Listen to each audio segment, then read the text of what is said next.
Hi, I'm Maggie Lakowski from Maggie Moon Tarot, and I wanted to share a new deck and book that I got for Mother's Day.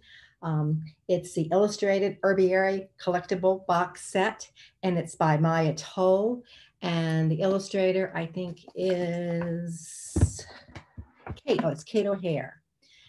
So this is a gorgeous set. I think they had this before, not in the collectible. The cards that you had the book and the cards came in on a sheet and you could pull them out, but these are actually cardstock quality. So I was excited to take a look, and they have rituals and from 36 Bewitching Botanicals, and you have the pouch for your cards. You've got the book. And illustrated book and the cards themselves. And these are quite interesting. They're square shaped. So let's take a look at what is in this. We'll do a little reading. We'll pick a card and we'll see what is actually in this book. It's full color, as you can see. Let me get to one of them. Okay, here's a beautiful one, chickweed. It really gets red clover. Now that's very vibrant. It really gets us in touch with the botanicals, the plant world, because we're all connected. And I loved, and it looks like she's doing a little bit different from what I read up on her. She studied in Ireland with an herbalist and a healer for about a year. And so she has taken, there's a medical approach to plants and herbs and botanicals, and then there is ritual work we can do. There's how that plant really connects with us, how we connect with them. So let's take a look at the cards, and then let's pull a card, and I'm gonna open it up with the scissors here. And these are gold. They're gilded, gold on the sides. So these are nice size cards. Some are real oversized, some are small, but I love the size. And so this is apple. Just to give you a little example, we've got, they almost look like, in some of them, they're mandalas. Sweet violet. My favorite, rosemary for remembrance. And this is a red clover. This is center and ground, and it has that heart. So that would be interesting to read about this one. And then you have lavender. And they each have some keywords. Lavender is tough love. Tulsi, you are sacred. I love Tulsi tea. This one, the rose, crack open. And resurrection, California poppy. Look at the owl there. So these are just beautiful cards. And let's just take, since rosemary is one of my favorite, let's take a look and just see how we can work with them. And so it's, okay, rosemary. So it's about remembrance.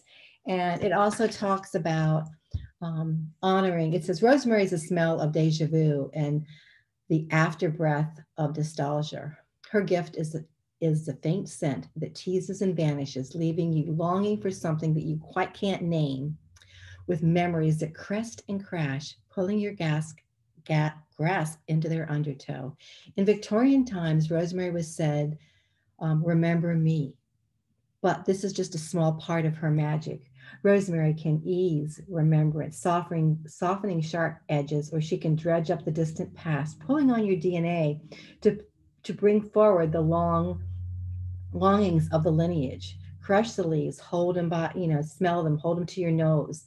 The past is encoded in our cellular memory. Rosemary whispers, sink into the knowledge that lives in your bones. Let the memory rise up from the body of your being. And then for each plant or herb, for rosemary, there is the ritual is honoring your ancestral memory. So rosemary's magic lies in her scent and the volatile oil hidden in her leaves. Science has affirmed that the smell of rosemary's essential oil enhances memory. Here's how it works. When you inhale rosemary, her vaporous oils cross through the mucous membranes in your nose and enter your bloodstream. Recall is significantly improved with rosemary flowing in your veins. You can get a good whiff of rosemary by just crushing the fresh leaves between your fingers or rubbing a drop of the essential oils in your palms, and then hold your hand over your nose for inhale for a few minutes and notice what you feel. Is there something you smell? How do you feel? What is going on in your body when you smell rosemary? And it also talks about remembering your lineage. It says connect with your ancestral past through free writing. Here's how. Grab a notebook and set a timer for 10 minutes. Below is a prompt to start your writing. Don't stop until the timer goes off.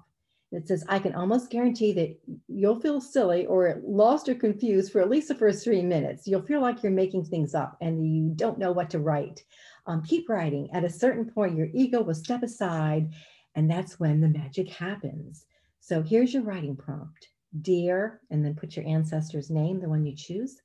I'm working to deepen my ancestral ties. Is there anything you would like to share with me? You can start the writing and answer the question in the voice of your ancestor. And then they have also the other activity is a reflection. And so this one for Rosemary is we're made of memories.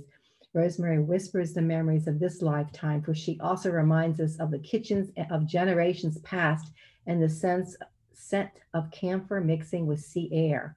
Our DNA has traveled through millennia. When we think of memory, we focus on the people we ourselves have known, grandparents, great aunts, cousins, twice removed.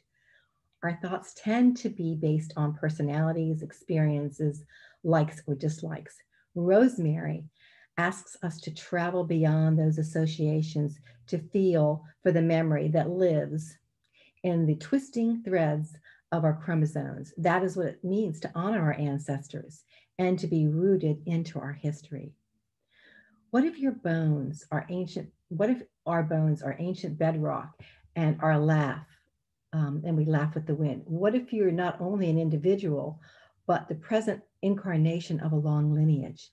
Remember, then it has a quote. Memory is a complicated thing, a relative to truth, but not its twin. And that's by Barbara Kingsolver in the Animal Dreams book. So these are going to be some beautiful cards to work with, either pulling one a day when you feel like you need some inspiration, do a little journaling work, and you can work with the cards like with a one draw card, and just kind of have a soft gaze too when you look at this, because something will just kind of come up from your own intuition. Then read the book and do the work. And then you can do the two cards. She calls it the crossing, like the Celtic cross in the middle. You put the one card that you could pick one card that represents you at the time. Maybe this card might be something, finding grace, maybe a day when we need to find grace. And what could cross that card? So it would just be, you would have your card and then you'd have the card crossing it.